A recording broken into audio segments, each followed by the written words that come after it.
So today I'm looking at the fourth finger in the left hand, its general positioning, and dealing with some issues that usually come up for students. If you've watched my videos before, of course, I talk about the pinky finger a lot and about the placement of the hand to correct the hand position so that the fourth finger works properly.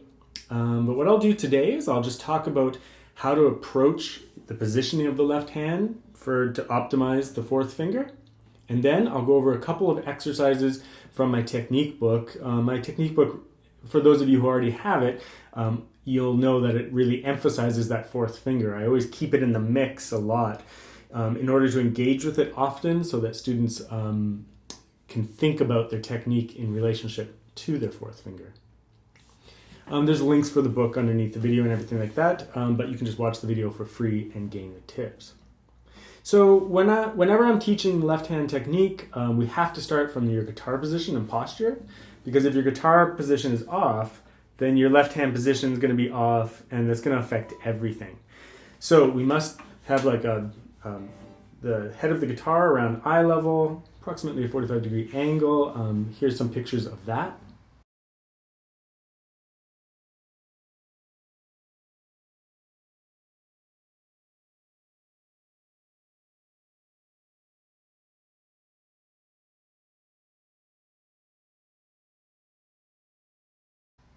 And then we have to approach the arm and wrist position. So when the left arm comes up, we want to make sure that the wrist here isn't bent out like this. You don't want to try to get clearance for your fingers by outstretching your hand and therefore bending your wrist a lot. So our wrist has to be generally straight and then just come up by bending the elbow. And you'll have to adjust your footstool, you'll have to adjust your guitar position to make sure everything is working for you. If one of those things is slightly out, your left-hand position won't be good enough to accomplish a good fourth finger placement. It's all connected, right? So micro adjustments to each one will really help.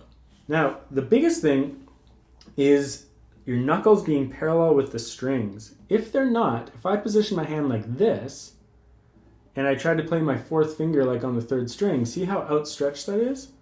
But if I bring my hand around like this, it's a little bit more balanced and I can bring that finger in naturally. The important thing to realize is that the fingers come in at an angle on the first and fourth finger and generally straight on with the second and third finger. So let's take a look at a picture of that.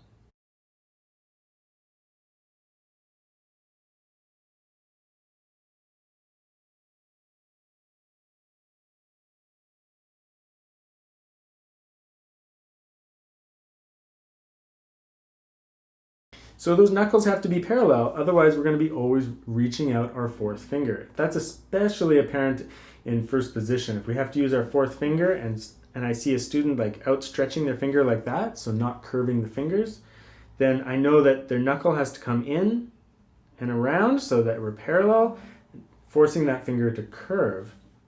The other thing is that the position of your palm in relationship to the guitar.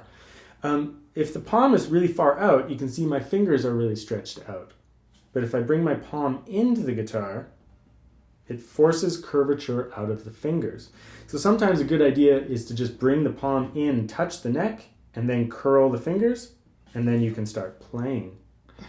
If I bring my palm out though, you can see my fingers stretch, and then my wrist starts to bend into this pretty strange position, right? This looks pretty bad. But I see it all the time with guitar players. So we need to straighten that wrist, bring the palm in, and curve the fingers in order to have good placement.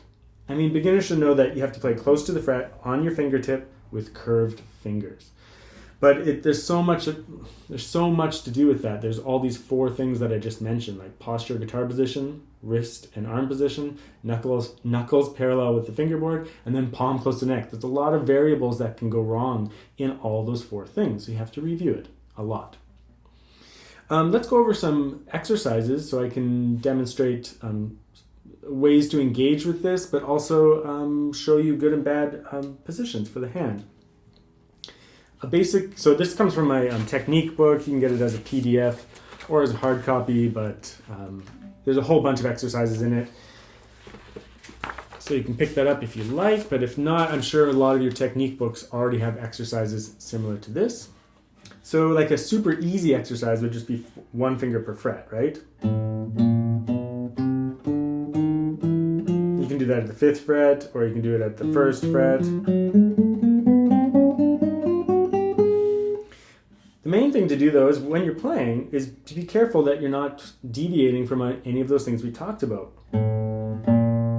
If my hand position is like this, so my knuckles are not parallel with the fingerboard, I can't even reach that fret, and it's all stretched out. But bring my knuckles around, bring my palm in, it's no problem.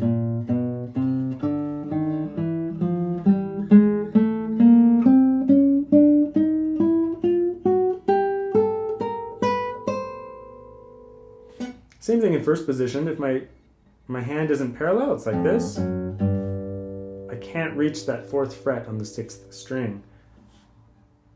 But if I bring that around and bring my palm in, it's no problem.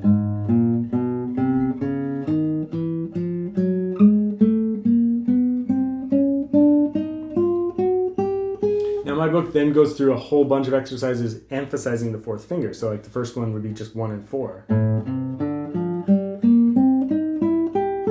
Just to make sure that balance between 1 and 4 is well taken care of. A weight distribution on both sides of the hand.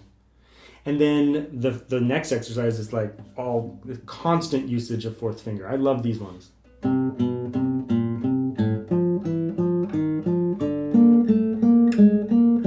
can see after each finger that I use, I come back to the 4th finger constantly because it's such an important finger to emphasize, because students usually have the problem of not aligning that finger.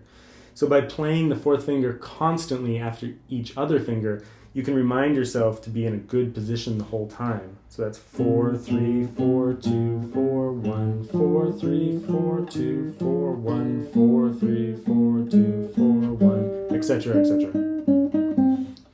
You can also go just across, just emphasizing 4. So 4, 3, 4, 3, 4, 3, 4, 3, 4, 3, 4, 3. Or you could jump to later sections of my book where I deal with stretch exercises and finger independence.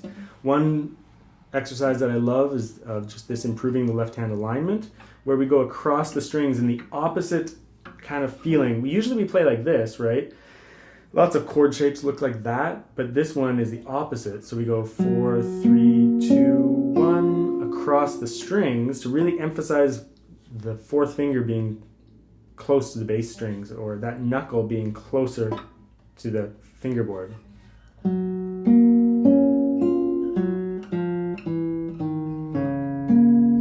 it's hard to keep the 4th finger curved in this one.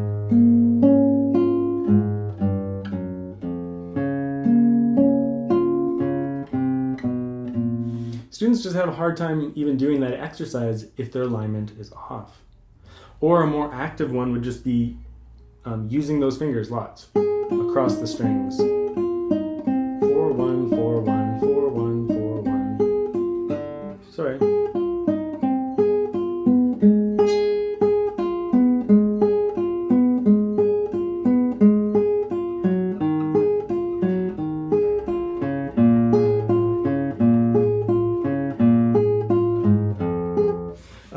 Once you get to the lower strings, it's a bit of a stretch in the hand, but you have to make sure that it's not totally outstretched. You need a little bit of curvature in each joint of your finger. There's a whole bunch of other exercises in my book. There's shapes in octaves. Fixed finger exercises are really great, like this one where you fix one of the fingers down, like the 4th finger, while playing the other strings, which really helps emphasize your overall hand position. Or just more independence exercise.